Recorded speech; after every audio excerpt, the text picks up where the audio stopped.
Public est au rendez-vous. Heu, Nous sommes très heureux. Donc c'est-à-dire, on va tout de suite, préciser des chiffres, c'est-à-dire, 4 personnes dans la salle numérique et 4 personnes ou 3 personnes dans la salle numérique, 3 ou 4 et 4 personnes devant moi. Bah, c'est pléthore. Ouais, ouais, c'est ce qu'on dit. Qui plus est, pour les amateurs de tram, c'est très compliqué en effet. En effet.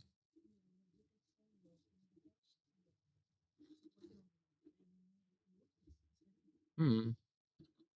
Très bien. Bon, à mon âge, on croit aux promesses et on s'en tire, plutôt bien.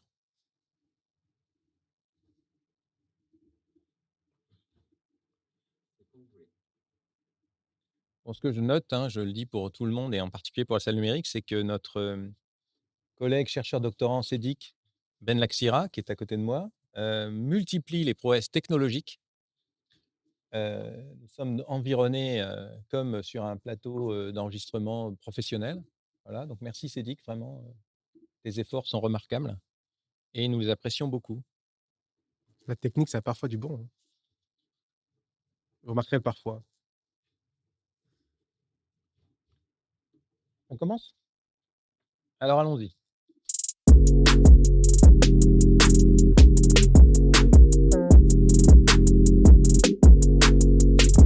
L'industrie, de l'intelligence artificielle, du numérique.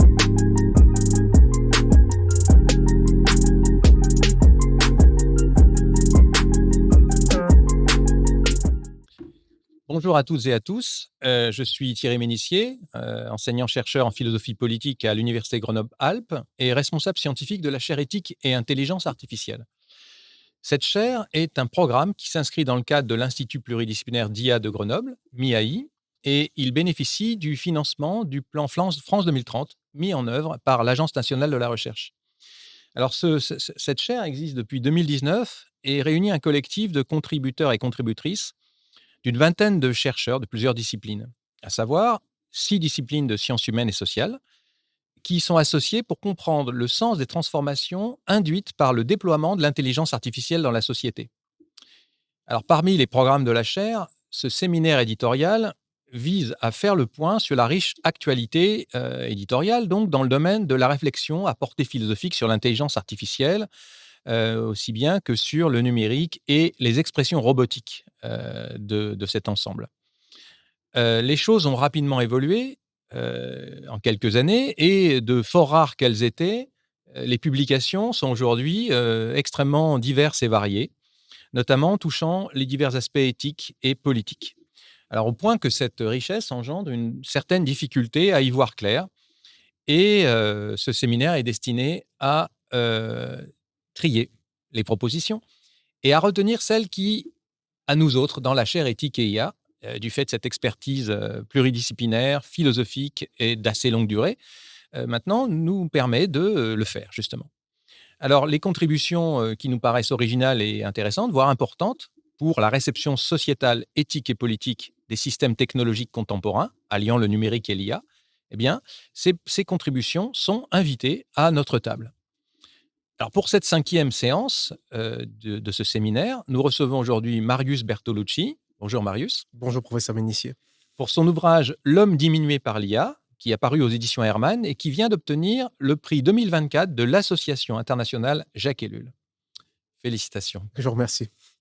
Alors Marius Bertolucci, pour être complet, est maître de conférences à l'université Aix-Marseille et plus particulièrement à l'UFR, Institut de management public et gouvernance territoriale. Un institut destiné à l'enseignement des métiers liés au management du secteur public et de ses organisations sur les territoires.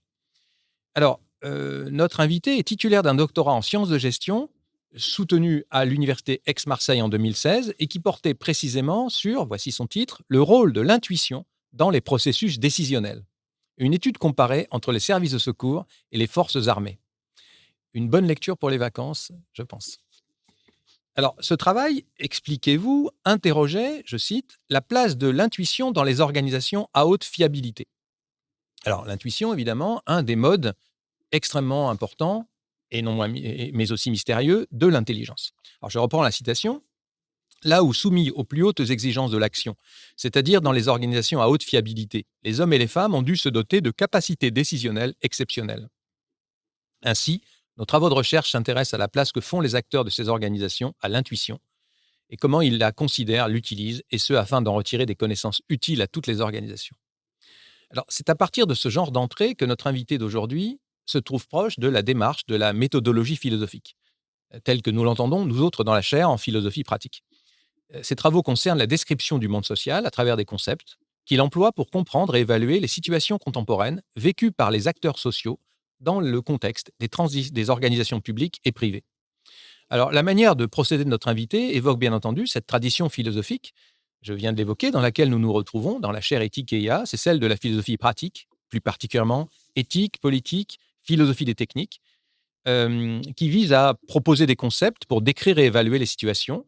Alors, pour employer des grands, faire référence à notre panthéon collectif, Marius Bertolucci, dut-il en rougir, se situerait dans une tradition interprétative qui part de Xénophon, l'autre élève de Socrate, qui court par Aristote et Machiavel jusqu'à Hannah Arendt, Michel Foucault et notre collègue philosophe du management, Baptiste Rapin, que vous citez et sur lequel nous reviendrons, référence sur laquelle nous reviendrons peut-être tout à l'heure. Alors, de nos jours, cette tradition a pris l'habitude de dialoguer avec les sciences humaines et sociales, sociologie, psychologie, sciences politiques, sciences de l'information et de la communication. Impossible, en effet, d'appréhender la réalité sans les méthodologies structurées véhiculées par ces disciplines. Ce serait sinon comme essayer d'observer les astres ou les virus à l'œil nu, pratique scientifique d'un autre temps. Alors, j'en viens maintenant à l'ouvrage que nous allons discuter aujourd'hui. Il s'inscrit dans cette veine, de même qu'une autre contribution de notre invité que je voudrais signaler, enfin, car elle rend bien compte du positionnement de l'auteur. Alors, il s'agit d'une belle étude parue cette année dans la revue Gestion et Management Public, étude qui s'intitule L'intelligence artificielle dans le secteur public, revue de la littérature et programme de recherche. Cette étude pose ces questions. Que nous apprend la littérature sur l'IA dans le secteur public? Quels sont les sujets traités par les chercheurs? Quelles sont les perspectives pour la recherche en management public? Et à partir d'une revue de littérature approfondie, vous proposez, Marius Bertolucci, une analyse synthétique des outils déployés et des pratiques en vigueur qui débouche à la fin de la contribution sur un vertigineux tableau des questions qui se posent aujourd'hui pour les organisations. Moi, ça m'a donné le vertige pour les acteurs et pour les responsables, et cela pour le seul domaine d'activité du management public. Voilà. On ne parle même pas des situations vécues à l'hôpital, par exemple, ou vécues dans les industries. Voilà. Donc, où le même genre de questions est sans doute amené à se poser. Alors, pour maintenant ces présentations effectuées, pour effectivement, à présent, me resserrer sur l'homme diminué par l'intelligence artificielle. Alors d'abord, quel titre choc! Ce titre tend à souligner, quoique implicitement, que la promesse aujourd'hui faite par l'IA, ce n'est pas seulement d'assister l'humain, mais de l'augmenter. Et pour reprendre le concept promu par Jacques Ellul, donc, dont les amis vous ont récemment honoré, Marius, la promesse de l'IA reposerait donc sur un véritable bluff technologique. Or, la situation paraît bien ambiguë, car par votre approche très analytique, vous êtes particulièrement bien placé pour apercevoir que sur certaines tâches, l'intelligence artificielle fait mieux, ou elle fait déjà mieux que l'humain. D'ailleurs, dans l'ouvrage, curieusement et presque paradoxalement, du moins d'après ce que j'en ai compris, vous soulignez plusieurs aspects proprement stupéfiants en faveur non pas seulement des promesses, mais véritablement déjà des prouesses de l'IA. Votre ouvrage aborde dans de nombreux domaines de l'activité sociale ou même de l'existence humaine, ou si l'on mêle les deux, de la condition humaine, pour parler comme Arendt, vous soulignez des aspects qui vont se trouver ou qui se trouvent déjà fondamentalement transformés par les systèmes d'algorithmes. Alors, au-delà du constat, qu'est-ce que cela signifie? Quels effets sur les organisations, sur les pratiques sociales et sur leurs orientations à venir? Peut-on parler, dans des domaines sensibles, car jusqu'ici supérieurs, considérés comme tels, et dévolus aux seuls esprits naturels? Par exemple, page 61, page 62, hein, j'invite nos auditeurs à regarder ces pages, de manière très frappante à propos de la pratique scientifique. Est-ce qu'il n'y a pas une forme de désacralisation, voire, pour employer un autre concept très fort, et peut-être trop fort, d'obsolescence de l'humain? N'est-ce pas déjà, comme vous le rappelez, quelque chose comme la quatrième blessure narcissique, qui serait bel et bien en cours de réalisation? Est-ce bien cela dont il est question dans votre ouvrage, de préciser, de souligner, et finalement sur lequel il est nécessaire d'alerter, Marius Bertolucci. Merci, professeur Ménissier pour cette invitation. Merci pour ce très beau propos introductif qui m'invite à bondir sur, pas mal de points. Je suis ravi d'avoir été trié non pas par un algorithme, c'est si rare de nos jours, mais par une institution que vous incarnez.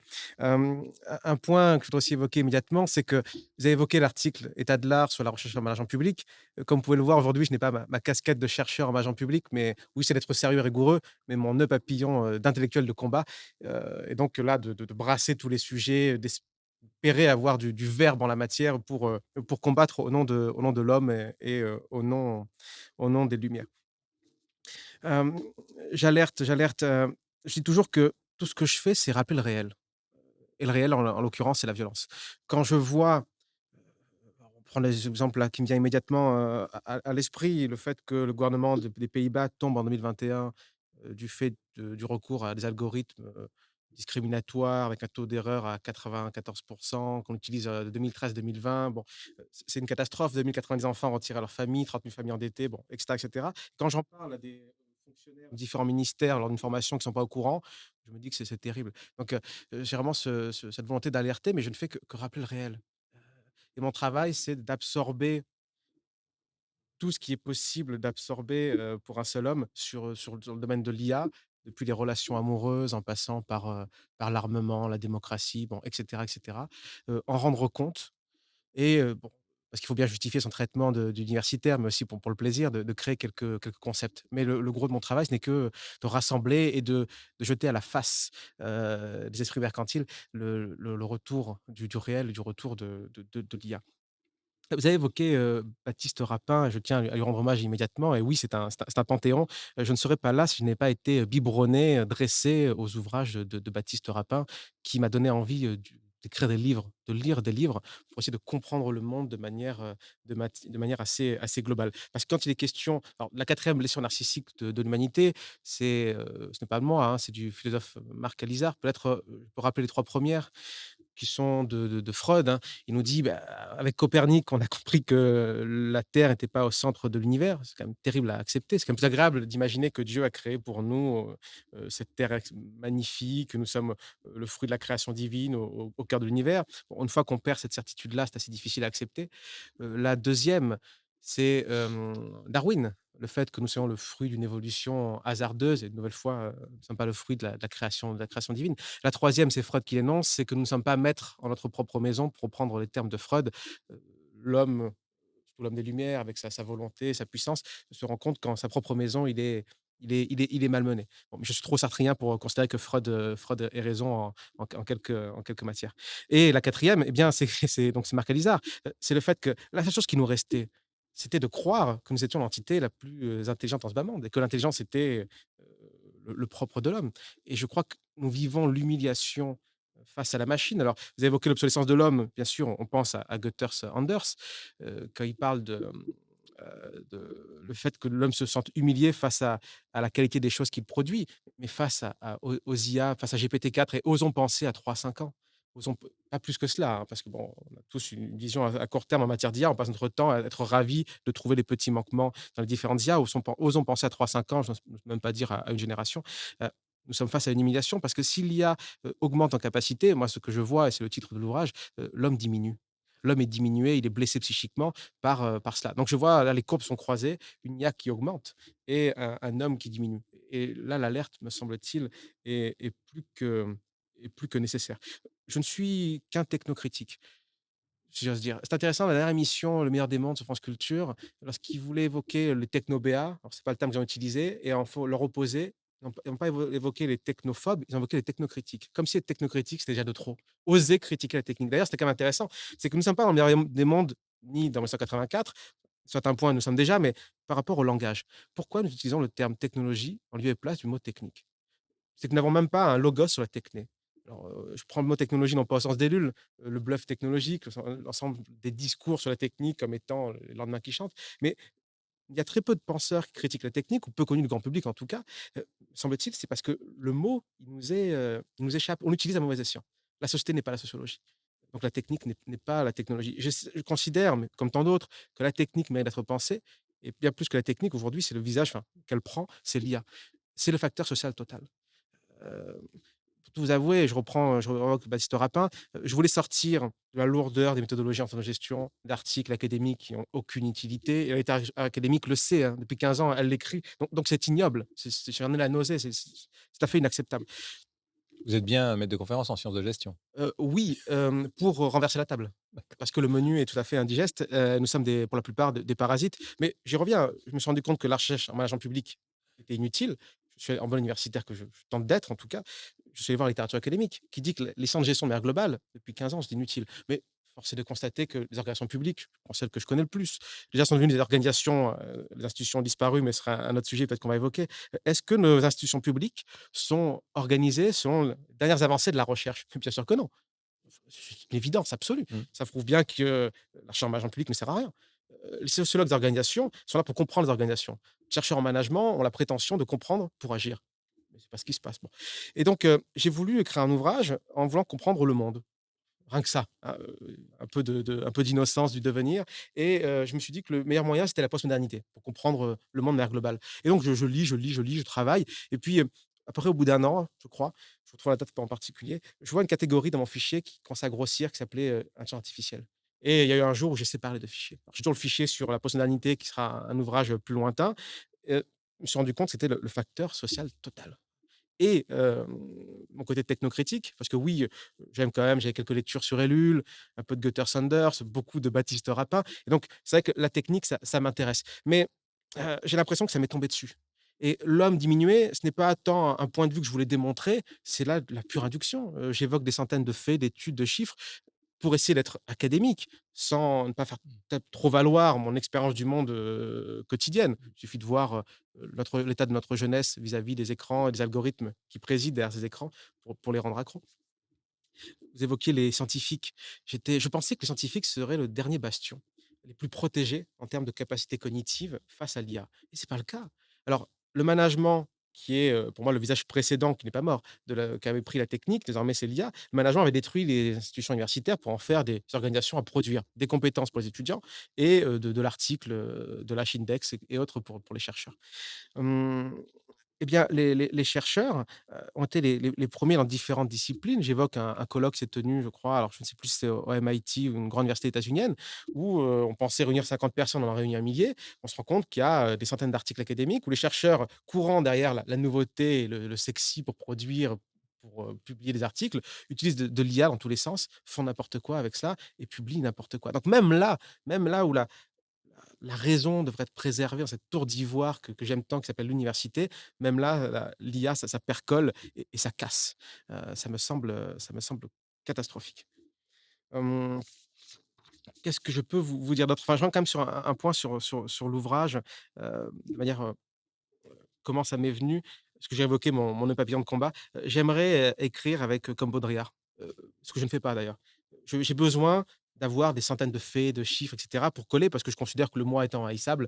D'ailleurs, vous avez évoqué ma thèse, qui est maintenant pour moi un souvenir lointain, mais c'est intéressant parce que je me suis intéressé aux organisations de fiabilité, armée, pompiers, centrales nucléaires, et cetera. Là où on n'a pas le droit à l'erreur. J'adore les crashs d'avions, parce qu'intellectuellement, c'est extrêmement intéressant, et cetera, et cetera. Je prends plus l'avion, hein, pas pour des raisons écologiques, pour des raisons de haute fiabilité. Puis là, le réel avec Boeing me donne raison. Mais j'étais, construit intellectuellement par des organisations où on veut la fiabilité totale. Et là, je me confronte au domaine de l'IA, où on fait n'importe quoi, même des organisations qui sont assez sérieuses. Mais je reviens à Baudrillard, c'est que moi, j'ai besoin de beaucoup d'exemples pour coller au réel, mais c'est vrai que j'aimerais avoir cette capacité, percer le réel, à déchirer le voile des apparences avec du panache, avec de la grande écriture, et donc sortir de cette lourdeur des centres de gestion qui me tue. Je reviens quand même à un dernier point sur la question de l'alerte que je veux porter, c'est que cette blessure narcissique, cette quatrième, j'ai peur que ce soit celle de trop. Vraiment, celle de trop. Qu'est-ce qui nous restait? Pas grand-chose. J'évoquais la postmodernité qui est quand même présente, je pense, dans l'ouvrage. J'en discutais avec, Julien Gobin, qui a fait un excellent ouvrage chez Gallimard, «La fin de l'individu, le piège de l'IA», qui lui vraiment a tiré, enfin a tiré le fil depuis la pensée du libéralisme, jusqu'à arriver, à l'IA, qui était capable vraiment de prendre en compte cet effondrement des grands discours bien plus que moi. Pour moi, je pense que la postmodernité, c'est un peu l'arrière-fond de l'ouvrage. Mais pourquoi postmodernité? Si nous n'avons plus de grands récits pour donner une dignité à l'homme, pour le protéger. Puis, vous savez, quand on vous dit que vous êtes la création, vous êtes à l'image de Dieu, ça fait du bien, hein. Quand on vous dit que dans la situation de l'humanisme, que vous êtes au centre du monde, avec ce isme de la revendication de l'homme, ça fait du bien aussi. Heu, Tout ça, c'est casser la gueule. J'aime bien citer Gunther Sanders, je la trouve terrible cette citation, mais je la dois à Baptiste Rapin, d'ailleurs, je l'ai découvert comme ça. Tous nos concepts moraux ont été, gazés à Auschwitz et atomisés à Hiroshima. Il ne nous reste plus rien et donc face à ça, l'homme s'enracine, j'ai peur que le grand vent de l'IA, nous arrache, nous blesse et j'ai peur du type d'humanité que nous sommes en train de produire. J'en suis, heu, j'en suis, totalement inquiet. Bon, ben, voilà une première série de réponses particulièrement, stimulantes et inquiétantes et cela dit, j'ai bien identifié aussi dans l'ouvrage, quelque chose que j'ai trouvé très original, qui est, bah, d'autant plus, remarquable qu'il y a cette thèse, quand même, fondamentale, fondatrice pour votre réflexion sur l'intuition. Vous signalez à plusieurs reprises, exemple à l'appui, que l'IA fait autrement que l'humain. Elle ne raisonne ni n'agit comme les humains pour les tâches que lui demandent d'effectuer les humains. Alors cet élément de nouveauté, dans quel secteur ou à propos de quoi se manifeste-t-il? Est-ce que vous pourriez le préciser? Et cet apport, original de l'IA, quelles opportunités, quelles menaces spécifiques, la situation engendre-t-elle? Alors, finalement, ces menaces, elles pèsent sur quoi selon vous? Sur, par exemple, prioritairement la perte de liberté ou d'autonomie? Ou bien, comme, d'autres auteurs le signalent, le risque serait celui d'un contrôle accru sur les conduites, ou, tout simplement, mais enfin ce n'est pas moins terrible, la montée d'un risque majeur et invisible, irréversible de conformisme. Je vais commencer par les opportunités pour, rapidement évacuer la question et revenir sur le négatif qui me plaît, bien plus. Alors pourquoi il me plaît? C'est aussi, peut-être, une inclinaison personnelle, mais, au diable le moi. Surtout, c'est que face à tous ces discours de techno-BA, je me sens l'obligation, de ramener, ces éléments du réel, négatifs de l'IA. Il faut les penser vu qu'ils sont là. En termes d'opportunités, vous allez voir que rapidement, je vais être capable de retourner la chose. Heu, Avec l'IA, je vous donnais des exemples tout à l'heure, on est capable de contredire les b.a-ba de différents domaines du savoir humain pour aller au-delà, pour le transcender et créer des choses qu'on n'aurait jamais pu faire. Mais je dis souvent que si je meurs à l'âge biblique de 95 ans, parce qu'on m'aura prédit, 3 cancers 10 ans à l'avance, grâce à des systèmes algorithmiques extraordinaires, d'IA prédictive. Et si on me soigne grâce à des molécules que l'humanité seule n'aurait jamais pu créer, de l'IA générative, ça m'intéresse pas si le prix à payer, c'est quoi? C'est la fin de la démocratie, parce que, nous vivons accros à nos écrans, parce que les algorithmes prédictifs sont capables de nous rendre accros, parce que la démocratie est plus possible, parce qu'on produit des fausses nouvelles, pour pas dire fake news et des hypertrucages, pour pas dire, deepfake. Je précise les mots français pour les Français, car je crois que les Québécois en la matière ont plus de respect que nous, pour notre propre langue.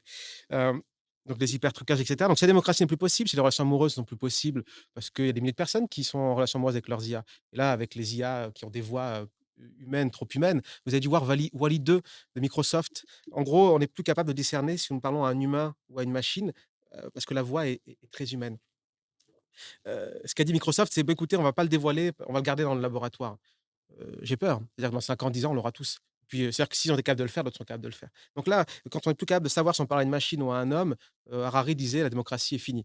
Et les relations amoureuses également sont finies. Bon, je peux continuer comme ça, la liste, assez longue sur le négatif, mais vous comprenez que ces opportunités-là de soins, ça ne m'intéresse pas Mmh. beaucoup. Tout d'un coup, je pense à Descartes, j'ai pas prévu de l'évoquer, j'espère que je vais bien le faire. C'est quand il évoque l'ensemble des savoirs comme un arbre.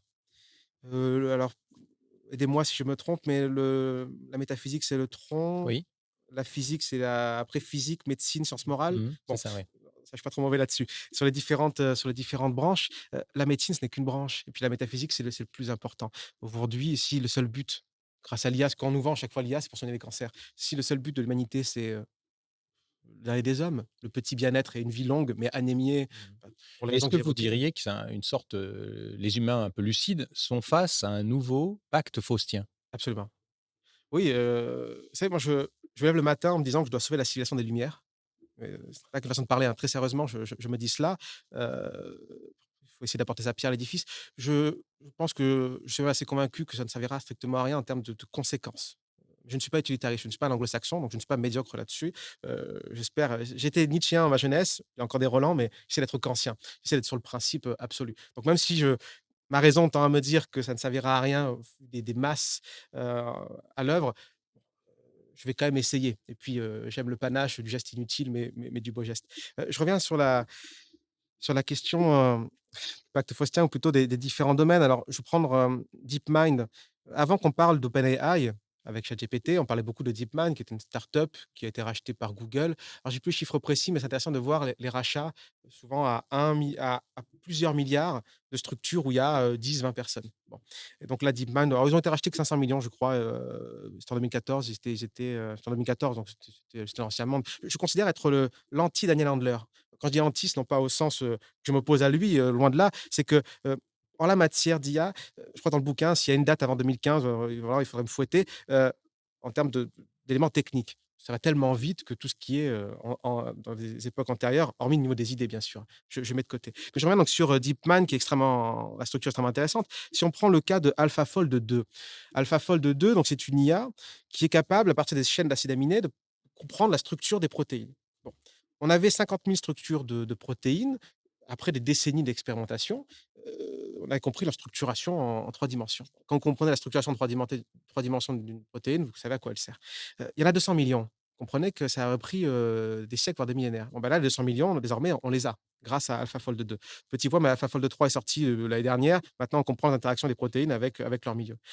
Pourquoi c'est intéressant? C'est qu'un chercheur de l'Institut Pasteur disait, ben là, ils ont mélangé des concepts de biologie, de robotique, de traitement du langage naturel, et cetera. En somme, on a des IA capables d'absorber la totalité des champs du savoir.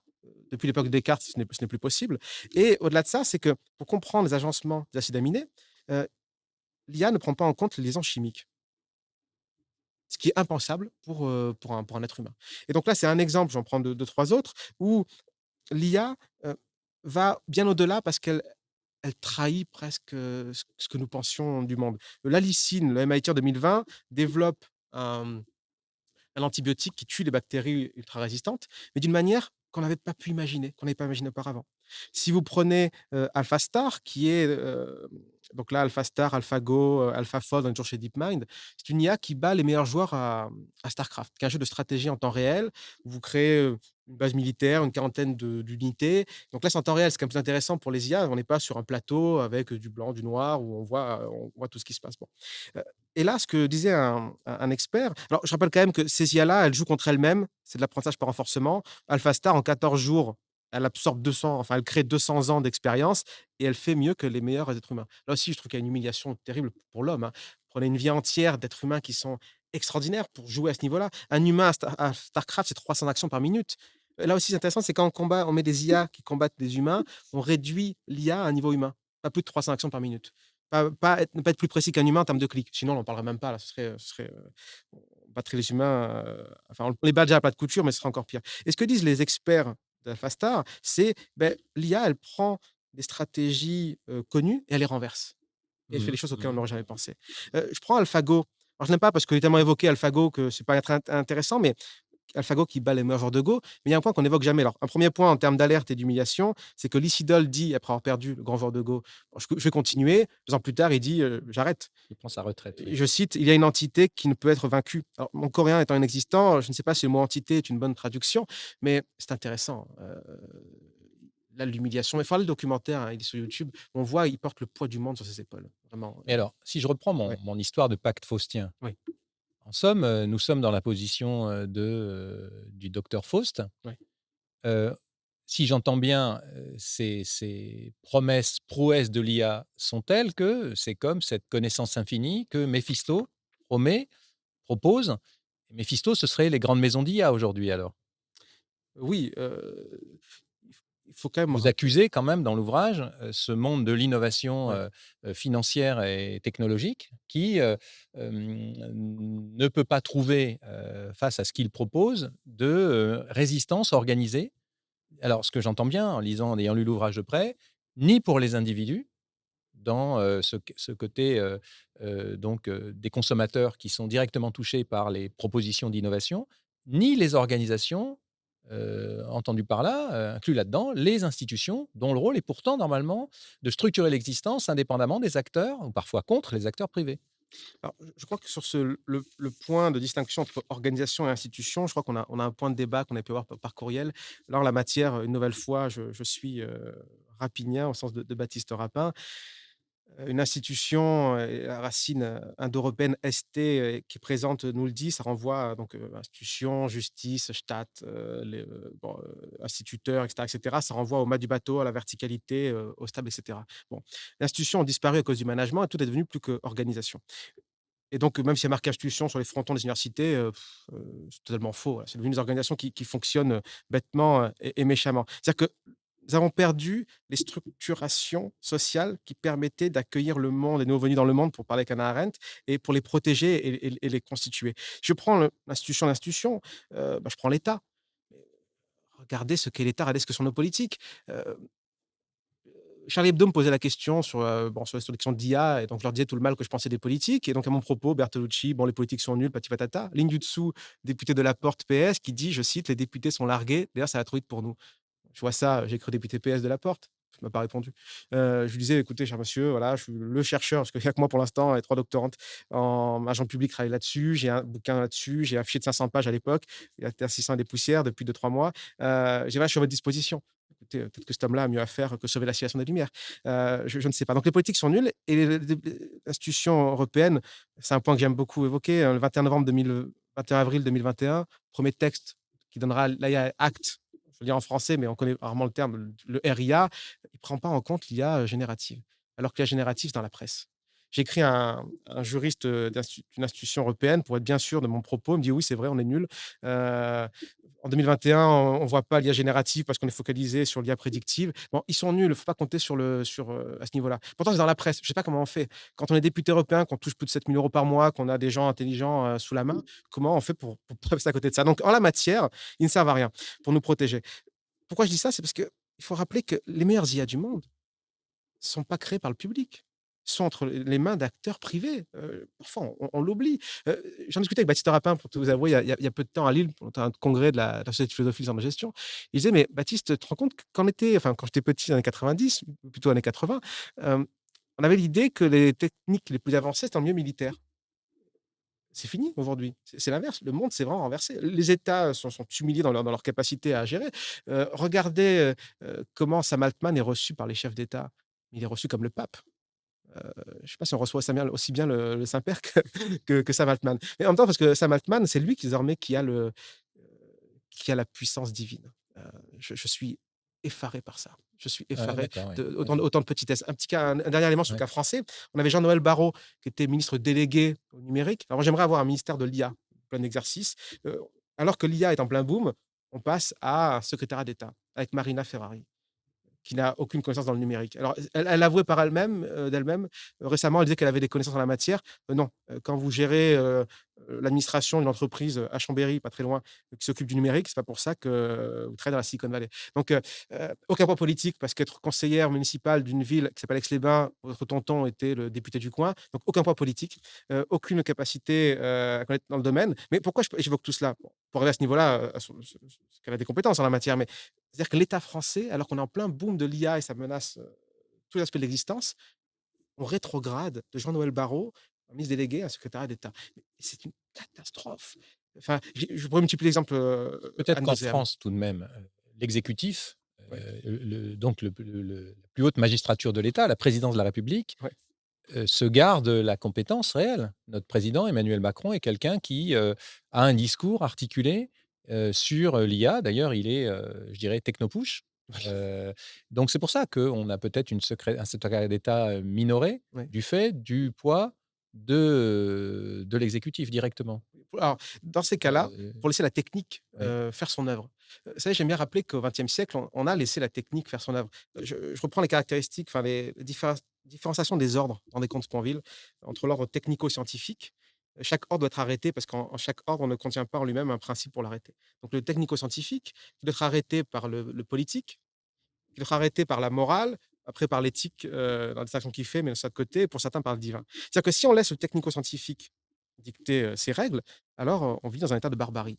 Et au XXe siècle, ça existait parce que prenez le nazisme comme le communisme, dans les 2 cas, pour prendre le vocabulaire d'Hannah Arendt, ça prétendait instaurer les lois de l'histoire les lois de la race. On reconnaîtra chaque, système politique. Donc là, actuellement, on laisse la technique, œuvrer par elle-même. Au Oui. contraire, on l'avait dit, on la pousse pour que Mmh. ça aille encore plus Vous vite. êtes très élulien là. Vous Ah êtes très mais élulien là. Voilà, on co est dans comment une comment ne pas l'être, voilà. aujourd'hui?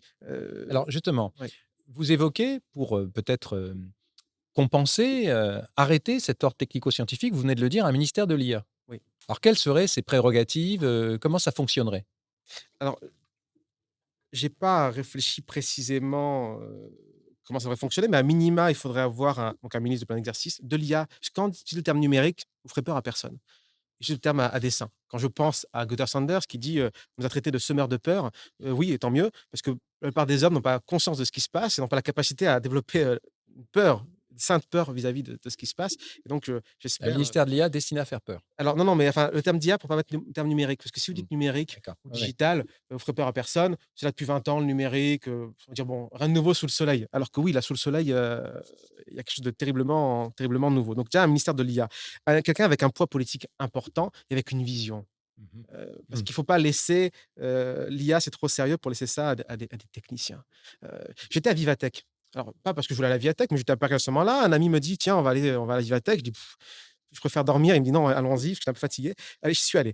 Je suis allé m'encanailler et là, pour tout vous avouer, je pensais à Gunther Sanders. Quand je me baladais dans les rayons, parce qu'on vous propose du produit. Mais on m'a proposé des choses tellement bêtes, mais c'est catastrophique, hein. Enfin, des applications pour plus lire, des applications pour tout et n'importe quoi. Et là, je pensais à Gunther Sanders. Alors, je vais essayer de me rappeler, précisément. Il disait: «Nous vivons, sous la menace terroriste, d'hommes sans imagination, qui ont tout pouvoir et sans émotion». J'ai entendu des une bêtise crasse à Vivatech, mais crasse. Et ce problème, c'est que ces gens-là ont tout pouvoir aujourd'hui. Et ceux qui ont du pouvoir, comme Emmanuel Macron, qui sont censés incarner l'institution, surtout quand on est en France, qui s'appelle l'État, ils disent: «Allez-y, allez-y!» Mmh. Récemment, j'ai écouté une interview de Juan Branco, qui disait, qu'il avait hâte que la Macronie s'effondre uniquement pour pouvoir débattre et combattre en termes d'idées l'extrême droite.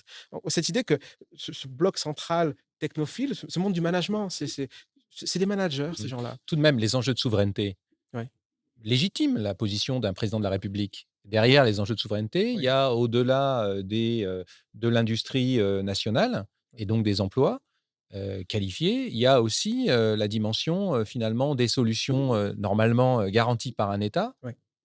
Donc comment vous l'interprétez ça, Heu, dans ce contexte? oui, Ça serait fictif? oui. Non, non, alors ça ne l'est pas, mais innover pourquoi faire? La liberté pourquoi faire? C'est la question que posait Bernanos. Heu, Si c'est innover pour innover, je vois pas l'intérêt. Et puis si c'est pour, innover pour être les premiers à produire des systèmes qui détruisent ensuite la civilisation des Lumières, ça ne m'intéresse pas. Mmh. Ça Alors, ne je reviens m'intéresse sur le pas. ministère de l'IA dans ce Oui, contexte. Il aurait, sur la base de la vision que ouais. vous appelez de vos vœux, la prérogative d'une, limitation, d'un magistère en termes de disons d'évocation, de limitation de ce qu'il est pertinent de faire. Si on ne on ne freine pas l'IA, donc la technique, j'y reviens, c'est une barbarie Mmh. technocratique. Sur cette question-là, il y a pas longtemps, j'écoutais dans une émission, il y avait eu, Giada Pistilli qui est l'éthicienne du Hugging Que nous Face, connaissons bien, oui.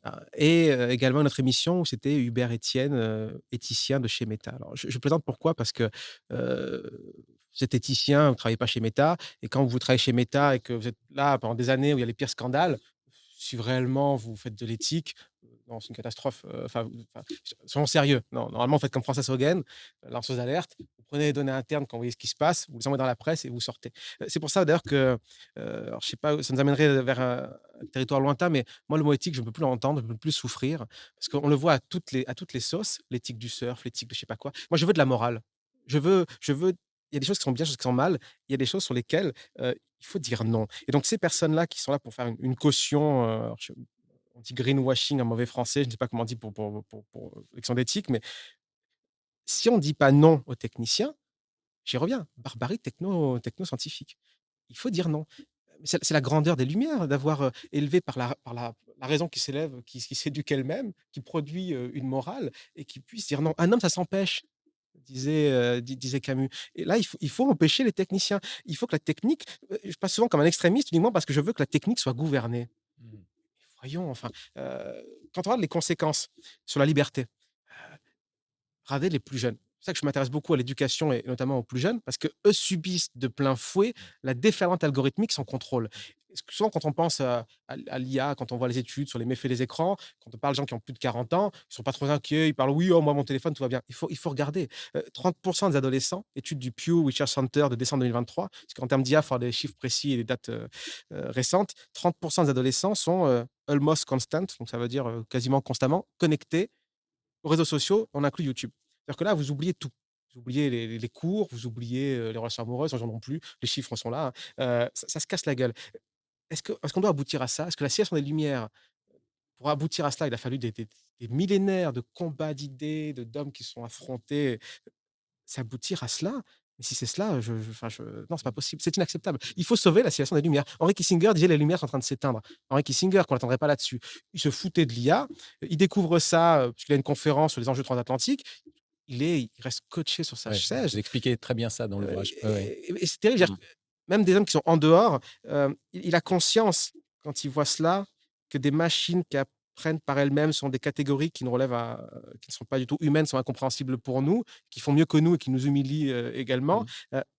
Heu, on risque d'avoir la relation entre les Incas et les Espagnols. Ou un Mmh. scientifique récemment, je terminerai là-dessus, qui évoquait, alors je ne sais plus, merci du Texas en tout cas, j'ai oublié le nom de ce monsieur, il disait: «Mais vous savez, des espèces intelligentes qui sont, plus intelligentes que d'autres, mais qui se soumettent aux besoins d'un autre, ça existe». Il prend l'exemple des chiens. Ils sont capables, moins intelligentes que l'homme, mais capables de faire en sorte que l'homme serve le chien. Voici l'image et ce qu'il promettait vis-à-vis de l'IA. J'ai pas envie de finir comme un chien, un toutou pour une IA. Alors que, je prends les plus jeunes, c'est le cas déjà. Quand vous êtes constamment connecté, parce que vous êtes rendu accro par ça, lorsque, vous ne lisez plus, lorsque vous n'avez plus le sport, les relations amoureuses, les relations artistiques, enfin la vie, hein, tout simplement. Tout ça s'effondre au profit, d'un écran et des algorithmes qui y président, mais vous êtes le toutou, Mmh. du OK, smartphone. OK. Alors, j'ai bien entendu et justement, dans l'ouvrage, vous insistez sur, vous créez un concept qui est le CybCog. Alors ce terme est obtenu à partir de la contraction de cybernétique et de cognition et il est défini, alors je renvoie page 18, page 93, comme un humain transformé dans ses capacités cognitives. Le CybCog est comparé au cyborg, cet être repoussoir, hérité de la mythologie de la science-fiction des années 1960, qui pour sa part était corporellement transformé dans ses capacités physiques. Le corps naturel intégrant des éléments artificiels. Et lui-même, le cyborg peut être, décrit par référence à, ou comme l'avatar de la créature du docteur Frankenstein, elle-même issue d'un autre temps, celui, donc quand même 1818, celui du début de, la civilisation industrielle avec, les promesses et les prouesses aussi fascinantes que menaçantes de l'électricité. Alors, OK, le cyborg, donc nous y sommes. Il se trouve que dans son ouvrage, vraiment très remarquable aussi, Pierre Casounogues, «La bienveillance des machines, comment le numérique nous transforme à notre insu», 2022. Casounogues explique que la transformation induite a lieu dans le cadre d'un système technique qui n'est pas conçu pour détruire l'humain, mais pour le bienveiller. Donc les machines sont bienveillantes et Casounogues explique qu'elles bienveillent. Voilà. Alors ce système est très performant. Il réalise parfaitement sa tâche en s'invisibilisant lui-même. Alors, dans cette jolie tentative, Casounogues, finalement, s'inscrit dans une approche, qui n'est pas sans lien avec la vôtre, aux accents moins catastrophistes toutefois dans son cas, bien que légèrement inquiet sur cette bienveillance généralisée qui crée une bulle. Voilà. Alors, on va revenir là-dessus, mais moi, en tant que philosophe, ça adresse une question quand même qui demande clarification. C'est que sur la longue durée, dans l'histoire des techniques ou des technologies, alors pour ma part, je dirais qu'une technologie, c'est une technique qui intègre de la science, qui implique un très haut niveau d'expertise, qui fait que peut-être qu'on ne peut pas la manipuler simplement. Alors, dans l'histoire, disons, des techniques, génériquement entendues, et inclus là-dedans les technologies, il me semble qu'il est difficile de dire que l'humain n'a pas toujours été assisté, voire augmenté dans ses capacités. Et ces techniques, ces technologies bienveillantes, finalement, connaissent aujourd'hui, peut-être un passage à la limite, qui fait que l'auto-identification de ce que c'est qu'un être humain est rendue difficile. Nous avons du mal à discerner la voix, des par exemple, des machines, des intelligences artificielles. Nous allons de plus en plus interagir avec elles. Elles s'invisibilisent, elles sont faites pour bienveiller, comme dit Kasunoges. Donc vous voyez, est-ce que, finalement, l'idée d'un débrayage, d'une sortie de ce monde-là, d'une résistance de l'humain, ne relève pas, d'une forme d'illusion? Oui. Vous avez évoqué, mon passé, récent, auquel je ne pense plus assez, qui est celui de ma thèse. Je dois évoquer un passé, antérieur. J'avais les cheveux longs, mes boucles me manquent parfois, mais ce serait un autre sujet. J'ai fait une licence en archéologie et spécialisée en préhistoire. Mon but était, de comprendre l'homme avant la culture. Bon, malheureusement, mais plutôt heureusement, hein, je me suis rendu compte qu'il y a toujours eu une culture, de l'Ukraine actuelle au Portugal, ces figurines, préhistoriques, ces statuettes, avec des formes à peu près différentes, mais qu'on retrouve, qu'au Gravétien, pas avant, pas après. Donc l'homme a toujours été culturel. L'objectif étant raté, je suis parti sur autre chose. Donc j'ai conscience que l'homme a toujours été technique, oui. Mais, là, je me demande si est-il une différence de enfin, nous sommes à une différence de nature ou de degré vis-à-vis de la technique. Je crois qu'il y a une différence peut-être de degré accéléré, je ne sais pas comment dire. J'aime pas tellement l'alternative, uniquement degré une différence de nature peut-être. Il faut oser le terme. Si l'homme a toujours eu besoin de la technique et qui s'est constitué consubstantiellement avec la technique, là, la technique avec le qui prend le visage de l'IA se retourne contre nous. J'évoquais les 30 d'États-Uniens, constamment connectés. Pour évoquer les 2 500 articles académiques que résume Michel Desmurger dans ses 2 derniers ouvrages, pour montrer l'impact négatif, sur les êtres humains. Alors peut-être qu'il ne faudrait pas forcément dire l'homme avec un grand H ou l'humain, il faudrait renvoyer que les classes sociales. Mmh. Arthur Mensch de Mistral AI disait qu'il y a 1000 personnes dans le bas monde qui sont capables de créer ces meilleures IA. Il faudrait réintégrer la question de l'IA dans les structures sociales, les structures de domination, les luttes économiques, Donc entre une nouvelle aristocratie oui, est en place, se met en place. j'appelle ça la noblesse de l'algorithme Mmh. et d'ailleurs cette noblesse de l'algorithme, ce qu'on va dans une société qui est pire que l'Ancien Régime, me semble-t-il. Il y a que Yann Lequin, mais je tiens à rappeler que malgré le grand chercheur qu'il est, il travaille pour Meta. Écouter sérieusement, les positions de Yann Lequin, c'est comme écouter un chercheur d'Exxon Mobil dans les années 80 sur le changement climatique. Bon, au mieux, c'est décoratif. Soyons sérieux. Pourquoi je dis ça? Parce que c'est le seul, me semble-t-il, parmi les grands noms de l'IA, qui a une perspective très joyeuse. Il dit qu'on va vers une nouvelle renaissance, R majuscule. J'ai trop de respect pour la Renaissance. Je dis ça sous votre contrôle, parce que vous connaissez la Renaissance italienne bien mieux que moi, pour imaginer que l'IA nous promet ça.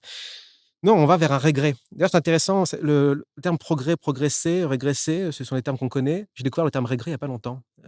Pourtant, vu les lectures que j'ai, j'aurais dû le découvrir avant. Donc on est tellement dans l'idée que la technique, c'est une innovation, c'est un progrès, que le terme regret, on l'avait pas.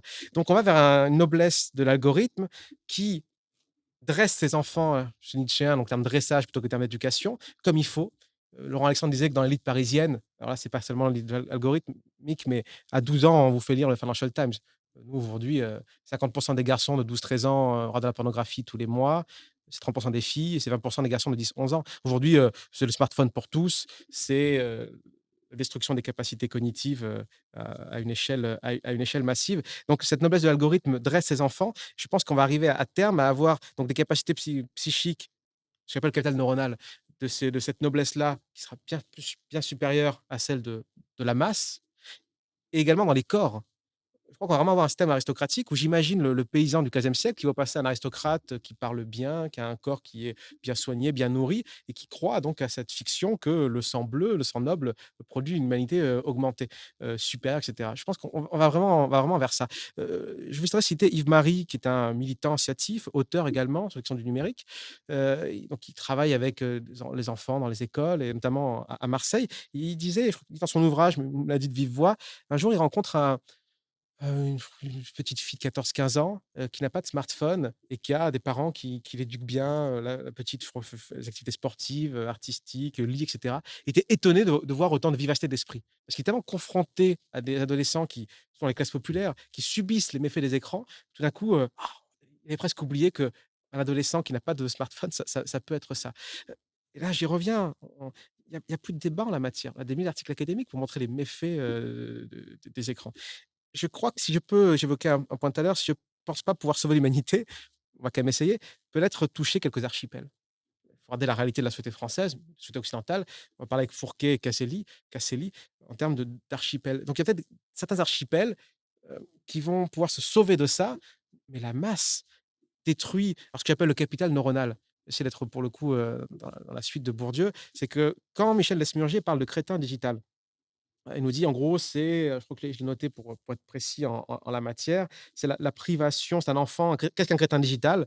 C'est un enfant que l'on prive d'une part essentielle de son humanité, en désagrégeant ses capacités à penser et à comprendre le monde par une trop grande exposition aux écrans. Je voulais, lier ça aux conditions sociales, parce que l'étude de l'INSERM a montré en 2023 que bon, dans les classes populaires, on consomme plus d'écrans et à temps d'écran à peu près égal entre les classes populaires et les classes supérieures, quand ça arrive, parce que les classes supérieures bouffent des écrans, mais un peu moins, les effets négatifs sont présents dans les classes populaires, pas dans les classes supérieures. Bon. C'est-à-dire que là, on va priver les enfants des classes populaires qui n'ont pas de capital culturel, pas de capital économique, du peu qu'ils ont, leur capacité à penser, à comprendre le monde et à s'élever par l'école. Et ça, pour moi, c'est inacceptable. Là, vraiment, je suis en guerre contre l'éducation nationale qui fait n'importe quoi avec les écrans. C'est pas comme si la science avait montré les méfaits des écrans et l'inutilité des écrans pour l'apprentissage. C'est pas comme si des pays entiers avaient mis ça en place, étaient revenus en arrière, notamment la Suède. Heu, le réel ne suffit pas parce que nos techno-BA de la Macronie, je ne sais pas comment, qu'on je pense qu'ils ont une telle idéologie de la technique que face au réel, ils le refusent. Et donc là, on est vraiment face à, une humanité anémiée, face à des classes sociales qui vont, être recomposées avec, une micro-élite et puis, une masse, qui bouffera de l'écran et du revenu universel avec du Netflix pour s'occuper. Alors du pain et des choses, vous allez me dire, c'est pas nouveau. Mais je nous n'avons pas le droit, nous les héritiers de la civilisation des Lumières, de laisser ça arriver.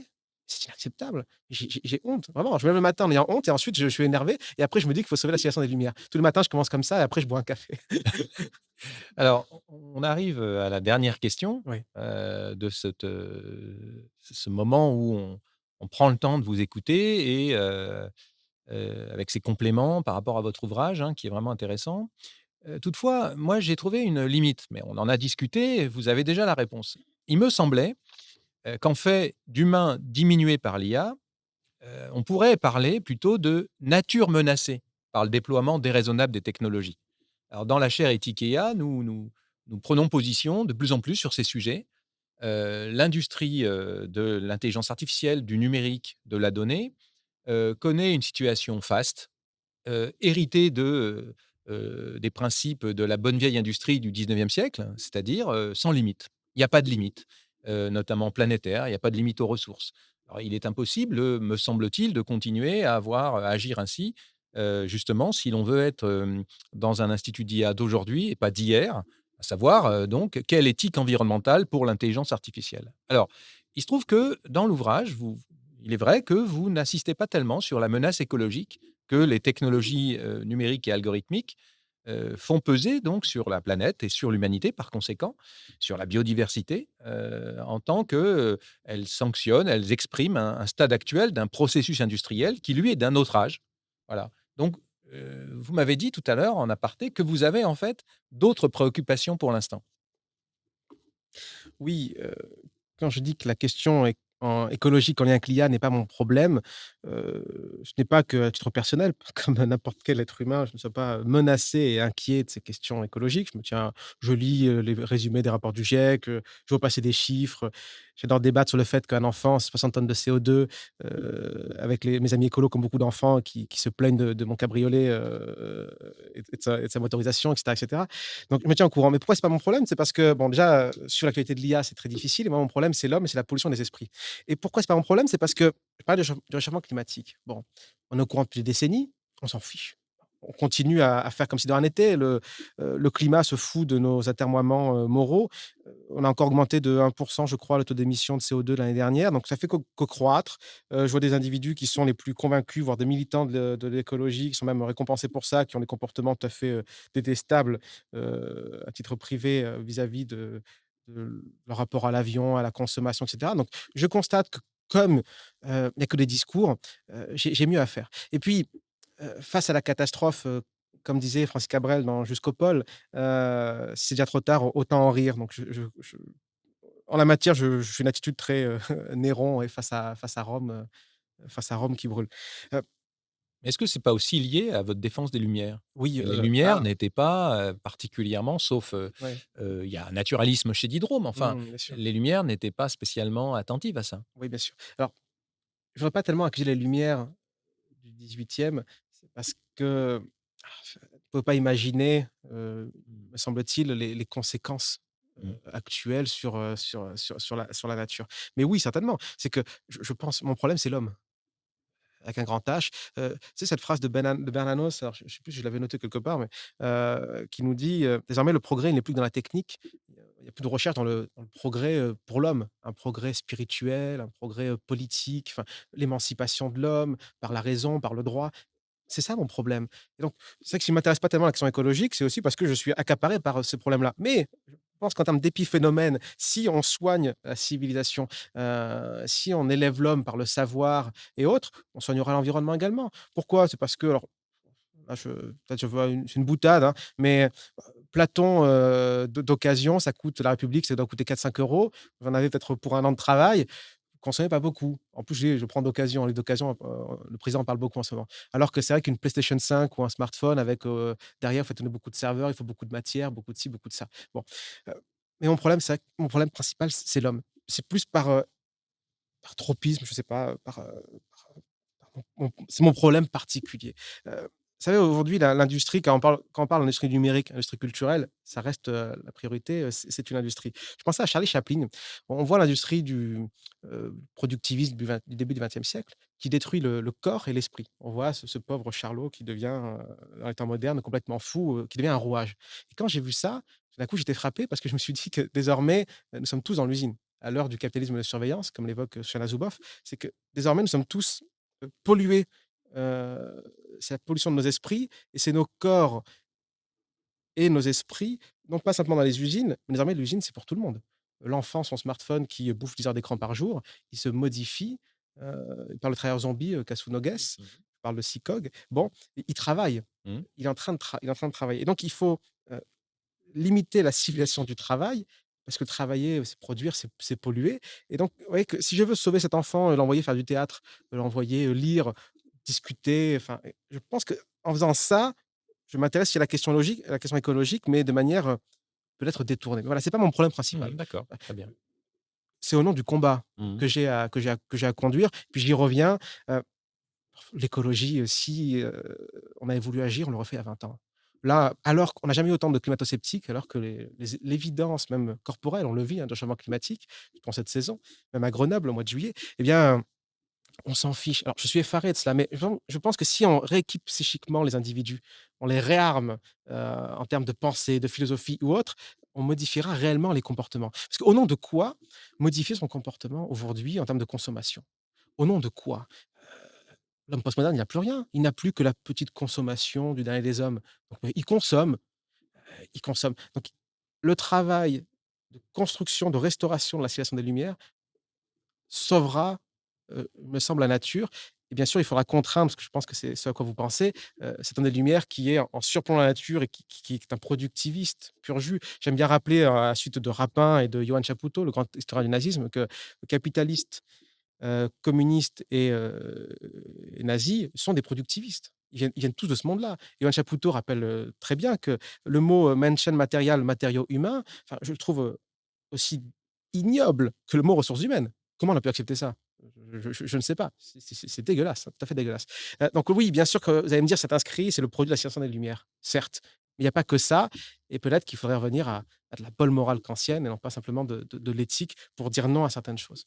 Très bien, très bien. Merci Marius Bertolucci. Donc on va s'arrêter là et en soulignant donc, comme vous l'avez compris, l'importance de cet ouvrage, L'homme diminué par l'IA et nous avons compris de quelle radicalité de questionnement, finalement, il s'agit. Donc merci beaucoup. Je vous remercie.